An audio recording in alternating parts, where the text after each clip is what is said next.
Sleepers Got Talent, final round evaluations, the final evaluation. It was Wink's day on social. Tristan Winkleman was the third and final finalist who took control of our TikTok, Instagram, and Twitter. He had this all day Wednesday. His work is done. And Carter, myself, and Riley are here to break down his performance. Carter, I'll throw it to you first. What did you think of Wink's day on the socials? Well, first we got to get the most important things out of the way. Great mustache, great branding for Wink Wednesdays. That's how you use a great last name. That's how you take advantage of it being on Wednesday. I appreciate that. Um, I think so obviously with Wink stuff, I saw the vision on what he was trying to do clearly. I think even in our conversations with Wink earlier in the competition, I think he was kind of coming across as he wanted to expand Sleepers net, expand Sleepers fan base kind of outside of where the areas we already had. And one of the areas we kind of lack is the SEC. Now, Greg, I know you had some other comments as far as that pathway, but to the point, I will say I do acknowledge that he was attempting to, brand the day as an SEC day to kind of bring that fan base, I guess, into our channel for the day that he did control it. And look, I like the concepts. I thought the graphics were okay. Nothing just like out of this world. I did like the video stuff, but I knew Wink was good at video stuff. I enjoyed the video things that he did do. Um, so I don't know. I don't really have any like obvious like that wasn't really it for me. I didn't really enjoy that. I think it was a solid showing from Wink. Riley, any thoughts? Yeah, I think going off of what Carter said about the Wink Wednesday branding, that was a home run out of the gates. I thought his best attribute, though, was some of the creativity and his presence behind the mic. The graphics were fine. There's again, unfortunately for both him and Eli, they're following my guy, the Lurking Jaguar, who's kind of the graphics king these days. So when you're comparing, it's like if you have a Michelangelo sculpture. All Um, right. All right. This is not a pitch for Booby. Once again, this is the third consecutive day where I have to remind people we are evaluating Wink, not I'm Booby. I'm sorry. I wanted to make an art simile. Okay, is I've been on vacation. I haven't had any outlets to talk about my various interests. So with Wink though, I thought even that segment he did with Dion really showcased like his knowledge of basketball, his knowledge of football. The football in particular, I think, was something that interested me because I think I'm always looking for quality college football content just because, we're a lot more familiar in this space. We know who we like to listen to. We know like what influences we have. But college football is something we attempted last fall, and I think it's something that, we're dabbling in that again and looking to I think just the versatility of being able to do both sports is really, really key. I just don't know if that's if the on camera presence was enough, if I'm being honest. Okay. Yeah, I think I agree with most of what you guys said outside of Cart. You just sort of alluded to it. These guys know this from private conversations. I thought it was a massive mistake from Wink to make it an all SEC day. And I told these guys that the moment that he sort of announced that's what it was going to be. I had big expectations for Wink, big excitement for Wink, and look, I think you guys even in the moment, you guys were like, "No, this is going to be great," and you talked me out of my fear for it, and I was open to it. Like after discussing it internally a little bit, I'm like, "Okay, let's let this play out. Watch, maybe he'll crush it. Maybe he'll deliver this huge audience that's new, and I'll eat my words on this." I think I understand why Wink went this route. It is smart to go that route. Like the idea of my approach is we're going to expand, bring a new audience that Sleepers doesn't even have. Tactically, that makes sense. Wink was texting us last week. He was trying to be very prepared. And, I think our feedback was like, we want to be the go to place for college basketball entertainment. And I think he sort of took that and was like, well, they're doing that for the Big Ten. Let's get them expanded elsewhere. And obviously, he's a guy that, has personal interests in the SEC. And I thought it was nice to see. You could tell like how much he loves and cares about that. It would be good to get the SEC guy on that stuff. So but I just flat out, in terms of trying to win a competition that is largely about driving social engagement, the tactical move to announce in your first post of the day that you will not be doing any content that caters specifically to 90% of our audience. That's a massive risk, right? I would assume many of our Purdue fans that are everyday watchers, Illinois fans, everyday watchers, Michigan State fans, everyday watchers. That's 90% of our fans, like it or not, just is what it is. Those people probably watched that first video where he said it's an all SEC day and tuned out for the rest of the day. And again, I understand why he was trying it, but once he sort of put his fork down and said, that's what we're doing, then it's going to become, okay, let's see what the results are. And I thought a lot of what he did was really good. I enjoyed a lot of the content. I actually thought the stuff he put together looked really good. I think visually he is good enough to run social accounts and everything looks good. The issue is truly, I think, if you go through all this, it was a really low engagement day. Like if you just compare even some of the hit pieces that I think even Eli made, not just going back to Booby's ones that popped off. Eli had a couple videos, like his Purdue video, that did thousands and thousands of watches and interactions. Just calling it what it is, the SEC stuff did not perform. And I don't know how we get over that because I don't think if we start thinking how would Wink work on a day to day for us, it's a pretty easy fix to be like, let's just not do SEC Showdown again. But in terms of winning this competition, he went all in on an SEC day. And I think it was our lowest performing day of the week. So I don't know. Do you guys have any thoughts beyond what Well, I'm saying here, Cart? no, I think the one thing that maybe I guess to your point, Wink maybe failed to realize is that it like there's no getting a fan base in a day, right? Like that would have been a great first like if Wink won this competition, that probably would have been his first assignment, and I would have been like, you know what, run with that, establish the SEC fan base.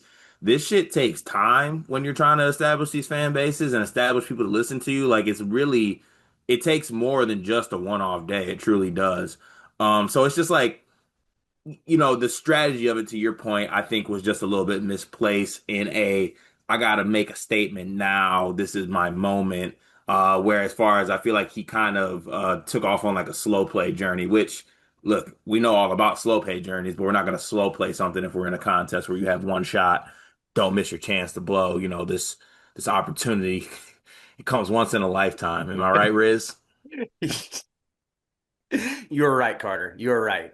I agree with everything y'all have said. I love the risk in theory, and it's not often that Carter takes my point from me, but I got to give him credit here to where if that's something where he's on the team, I think the initiative shown there, and Greg, you've said this before, just in internal discussions, when we're doing a Big 12 video, when we're previewing a Baylor Arizona game, that's something where on our side of it, we're still putting just as much effort as we do for a Big 10 game because you never know when there's going to be that random Baylor fan who stumbles on the channel. It's like, oh, these guys know their stuff. They're funny. They're entertaining. I'm a loyal watcher, listener now. And I think in theory, Wink going that direction, the SEC Showdown segment was a hit. I loved that. Like with the way he and Dion broke that down, I thought, I okay, need a a hit. hand up. I disagree strongly. But Okay. what did you like about that? Talk me into that whole, because that became like a four-part series.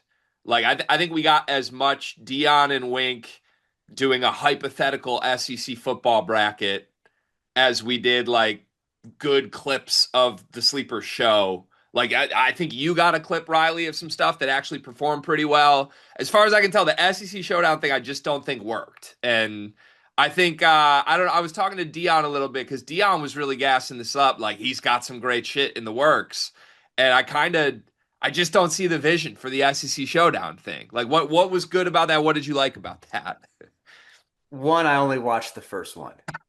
So I did not oversaturate my feed with four of those brackets, but I thought it was creative. I thought it was fun. I thought he and Dion worked well together on camera behind the mic. They had a good camaraderie there. I know Agreed. you didn't perform well, but I think that's to me that is the type of idea one of the four of us has in the dog days of July and we're like, oh, this is going to be awesome. We're going to have so much fun doing it. And maybe it flops, but we made friends along the way. The only issue here is I don't know if that's exactly what we were looking for in this competition. That's holding him back a little bit. That ties into the overall idea of, what you said at the top, Greg, with taking this risk to the all SEC in a day that you kind of need your engagement to be at the top level. So yeah, if I could summarize, I guess I would say love the idea, love the creativity, think it's a fun segment that honestly something like one of us four would come up with, but it didn't exactly match the criteria of the day, if that makes sense. Makes sense. I totally agree. Him and Dion had good chemistry. Definitely, like if we want a positive out of this, I think stock up Wink on camera. I feel like we talked about that at other points in the competition of like, would we want this or not? I feel pretty good at the end of this. Like, yes, working with Wink in some capacity, I would want him to be an on-camera talent for us. But yeah, I guess I'm like going through everything he posted yesterday. I think the posts that I liked the best, that performed the best, that looked the best were promotional of like segments on the YouTube channel, which is kind of what we asked for.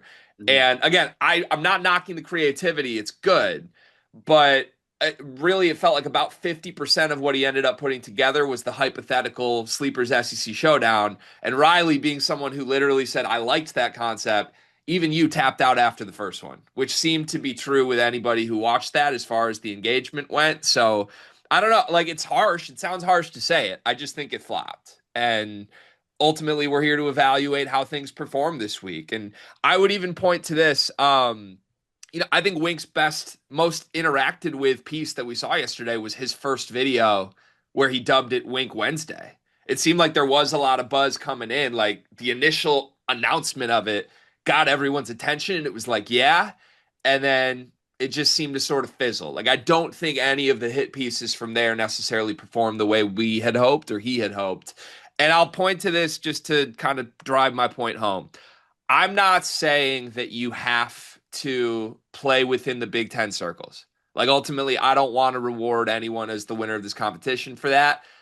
It was not going to disqualify Wink with SEC stuff doing it, but Texas Tech, that thing was it Booby that made the Christian Anderson video earlier this week? We don't Yeah. have a Texas Tech audience. We don't have a Big 12 audience, but we didn't need to like brand that as Big 12 Day to make a piece of content that was good enough to reach a Texas Tech audience. And I think that ended up arguably being the best individual performing piece of content this week. It's an audience we don't have, and it's something that just came about organically good, right? So to me, this was again a very creative, tactical. I understand why he did it. Big swing, but I think it was a swing and a miss, unfortunately, for Wink on this day. So, all right, there we have it. Any final words on Wink from either one of you guys?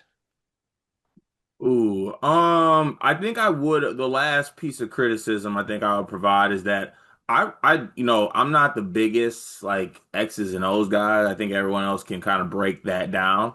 But that was one thing that caught my eye with what Wink was doing. I thought it was very specific to him, and not to do I guess the to contestant thing, but for looking at what Eli did, right? Eli is not as good of a graphic guy as I think Booby is, obviously, given the graphic design thing. But I thought that Eli did a pretty good job in what he was doing, kind of like staying in his wheelhouse, I think, and not necessarily trying to do too much. I thought Wink could have leaned into what he does, what I consider that he does well, a little bit more on the ones that, because like I said, it's hard to get I think certain people to buy into that type of content, even myself. So the fact that I think that that stuff that he does is enjoyable and good, I would actually like to see a little bit more than that, a little bit more of that somehow tied into sleepers, right? Like I feel like that would have been really good content. Yeah, fair point. Fair point. And it's maybe our fault. I feel like we gave conflicting feedback. There were points of the competition where we were like, I don't know if we want Wink's film stuff. So he might have been trying to listen to that and focus all in on socials. Ultimately, I think we can take some accountability for maybe steering Wink in the wrong directions at points here. But Yeah, look, all in all, I just want to say I've been very impressed with all things Wink this entire competition. I had big expectations. I think part of my criticism or analysis here is probably rooted in the fact that I had really high expectations for a Wink day on socials. And bottom line is this: I am a big time fan of Wink's content. I really was impressed with the way his graphics looked, and I feel like we haven't even talked about that. He came up with some really nice looking templates, and I like the stuff he put like taking quotes from what we said and turning it into a still image. I thought a couple of those performed pretty well. So all in all, I think Wink gave us a good example of the way he thinks, the tactical approach he will take. Like there's going to be thought involved when you work with Wink, which is something I do genuinely appreciate because we need more smart people, more creative people involved, and Wink would certainly be that. So thank you, Wink. Strong submission, strong performance throughout the entire week of Sleepers Got Talent from Mr. Tristan Winkleman. We have a decision to make. We are going to deliberate for the next 24 hours, and then we will record a short video for Friday, just like all the other short videos we put up around noon every day. There will be a video going up Friday announcing the winner of Sleepers Got Talent. But it's been fun, gentlemen. It's been very fun. Stay tuned for the results tomorrow.